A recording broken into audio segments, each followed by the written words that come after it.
తిరుమలలో శ్రీనివాసుడి జీవితం మరియు వకుళాదేవి కథ.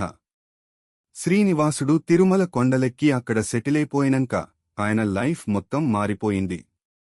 అడవుల్లో కాపురం పెట్టుకుని మెడిటేషన్లో మునిగి రోజులు గడిపేసేవాడు. వరల్డ్ అంతటికీ దూరంగా ఉన్నా ఆయన మైండ్లో ఒక్కటే ఉండేది, లక్ష్మిని తిరిగి సంపాదించాలి అని. ఆ టైంలో ఆయన జీవితంలోకి ఒక అమ్మలాంటి మనిషి వచ్చింది. ఆమె పేరు వకుళాదేవి. వకుళాదేవి అంటే మామూలు అమ్మాయి కాదు భాయ్. ఆమె గత జన్మలో శ్రీకృష్ణుడి అమ్మ యశోద అని నమ్ముతారు. యశోదమ్మకి ఒక్క కోరిక ఉండేది, తన కొడుకు కృష్ణుడి పెళ్లి చూడాలని. కాని ఆ జన్మలో అది కుదరలేదు. అందుకే ఈ జన్మలో వకుళాదేవిగా పుట్టి శ్రీనివాసుడి అమ్మగా సేవ చేయడానికి ఛాన్స్ దక్కించుకుంది.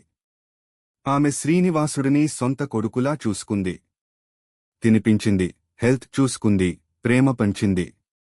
శ్రీనివాసుడు కూడా ఆమెని చాలా రెస్పెక్ట్ చేసేవాడు. ఇలా తిరుమల అడవుల్లో లైఫ్ నిక్కచ్చిగా సాగిపోతోంది. కాని ఒక ముఖ్యమైన విషయం ఉంది. శ్రీనివాసుడు తిరుమలలో సెటిల్ అవ్వడానికి ముందు వరాహస్వామి పర్మిషన్ తీసుకున్నాడు. కాని వరాహస్వామి ఒక కండిషన్ పెట్టాడు.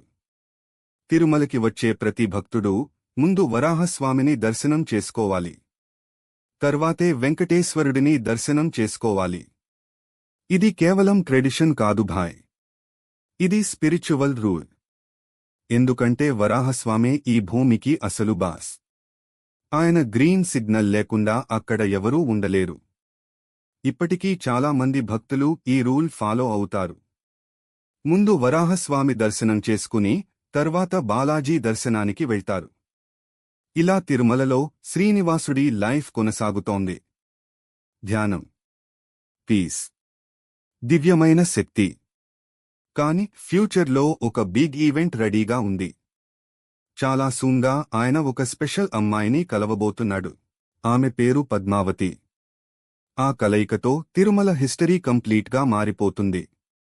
అది ఒక దివ్య లవ్ స్టోరీకి స్టార్టింగ్. కాని శ్రీనివాసుడు పద్మావతిని ఎలా కలిశాడు? వాళ్ల లవ్ ఎలా స్టార్ట్ అయింది? అది మనం నెక్స్ట్ ఎపిసోడ్లో చూద్దాం.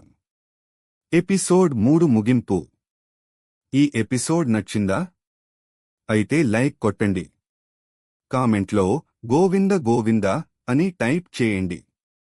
నెక్స్ట్ పార్ట్ మిస్ అవ్వకుండా ఛానల్ సబ్స్క్రైబ్ చేసుకోండి.